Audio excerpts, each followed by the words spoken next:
Pada tahun 2013, TNI AU sangat berminat pada Sukhoi Su-35 dan ingin mengakuisisinya sebanyak satu skadron atau sebanyak 12 unit. Lalu, pada tahun 2018, Indonesia memilih untuk melakukan pembayaran dengan sistem imbal dagang dengan bahan-bahan mentah seperti kelapa sawit dan kerupuk. Terjadi negosiasi yang sangat rumit di antara pihak Indonesia dengan Rusia, hingga CAATSA telah diresmikan oleh Amerika Serikat pada tahun 2020, sehingga Indonesia tidak dapat memfinalisasi atau menyelesaikan kontrak Su-35. Dengan adanya CAATSA, sudah dipastikan Su-35 tidak akan mengisi kebutuhan TNI AU untuk menggantikan peran F-5 Tiger. Maka dari itu, tentu saja Kementerian Pertahanan dan TNI AU ingin segera mengisi kekosongan ini sesegera mungkin. Dengan kunjungan Menteri Pertahanan ke Amerika pada pertengahan Oktober tahun lalu, hasil diskusi telah disampaikan bahwa Amerika dapat menawarkan pesawat tempur seperti F-16 Viper, F-18, dan F-15. Kemudian, beberapa hari lalu, kita dikejutkan dengan berita yang cukup panas tentang bocoran daftar belanja TNI dan hasil Rapim TNI. Di dalam hasil Rapim TNI 2021, dikatakan bahwa TNI AU akan melakukan belanja besar-besaran, mulai dari pesawat tempur, pesawat angkut, dan pesawat tanker. Dalam pembahasan mengenai TNI AU, saat Rapim TNI 2021, ada beberapa informasi yang sempat beredar.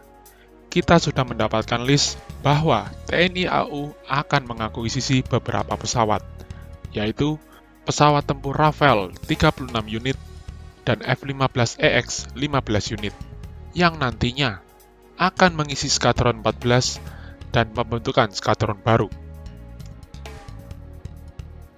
Pesawat angkut C-130J sebanyak 15 unit untuk melengkapi skadron 27 dan 33. Dan yang terakhir adalah pesawat tanker MRTT sebanyak 2 unit.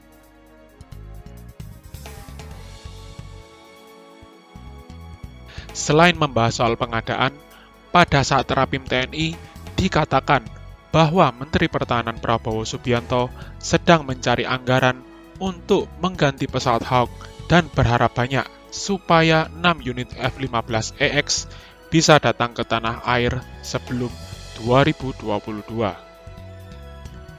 Kami perlu mengingatkan kepada viewers kembali bahwa rencana pembelian alutsista TNI berdasarkan pada Peraturan Menteri Pertahanan Republik Indonesia Nomor 17 Tahun 2014 dan Peraturan Menteri Pertahanan Republik Indonesia Nomor 29 Tahun 2017 mengenai FMS atau Foreign Military Sales yang dikhususkan untuk penjualan senjata dari Amerika Serikat. Ada beberapa alasan di balik pembelian F-15EX dan Rafale ini. Untuk Rafale, terdapat dua versi yang kemungkinan salah satunya akan diakuisisi oleh TNI AU, yaitu versi F4 dan F3R. Kelebihan utama dari Rafale sendiri adalah sistem Spectra, atau Self-Protection Equipment Countering Threats to Rafale Aircraft. Spectra sendiri merupakan sistem perang elektronik dan sistem pertahanan diri yang mengintegrasikan RHAWS dan MAWS dengan jammer dan countermeasure pasif seperti chaff atau flare. Hal ini dapat membuat kinerja pilot lebih maksimal dan lebih efisien. Terlebih lagi, sistem tersebut dapat bekerja secara otomatis.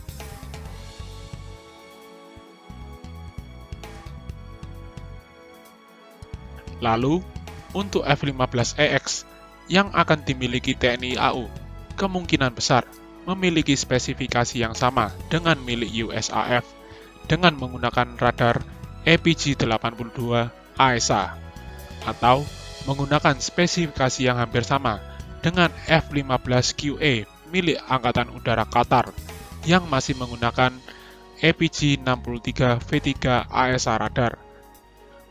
Perlu diketahui bahwa F-15EX versi ekspor tidak akan memiliki sistem Eagle Passive Active Warning and Survivability System. Untuk pesawat angkut C-130J, pesawat ini memiliki banyak kelebihan daripada pendahulunya seperti C-130 tipe B dan tipe H yang saat ini dimiliki TNI AU.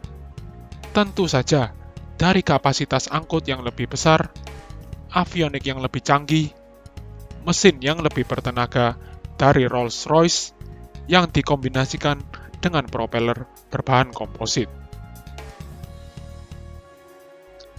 Untuk pesawat tanker, TNI AU berencana menggantikan KC-130B tanker, dan sebenarnya terdapat 3 jenis pesawat yang diseleksi, yaitu KC-46 Pegasus dari Boeing, A330-200 MRTT dari Airbus, lalu IL-78 MK90 dari Ilyushin. Dari hasil final jatuh ke MRTT, dikarenakan Ilyushin tidak dapat melakukan air refueling dengan sistem boom. Sementara itu, kapasitas fuel yang dapat dibawa oleh KC-46 tidak lebih besar dari MRTT. Jadi, MRTT jelas lebih superior daripada kedua pesawat tersebut.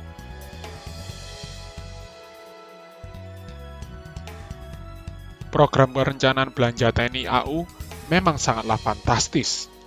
Akan tetapi, kita juga harus realistis, karena jumlah dana yang sangatlah terbatas. Berdasarkan data dari Bappenas, jumlah dana yang telah disetujui adalah 1,6 miliar dolar untuk pesawat tempur dari tahun 2021 hingga tahun 2024. Jadi, kita bisa mengetahui berapa jumlah pesawat tempur yang akan datang hingga tahun 2024. Jadi, jangan terlalu kecewa bila realisasinya jauh dari perencanaan awal. Tentu saja, TNI AU harus profesional untuk memperhitungkan segala biaya, termasuk memperhitungkan biaya perawatan dan mempersiapkan combat readiness pesawat-pesawat tersebut, dan meningkatkan profesionalitas pilot-pilotnya dengan jam terbang yang memadai. Terima kasih sudah menonton, dan sampai jumpa di video berikutnya.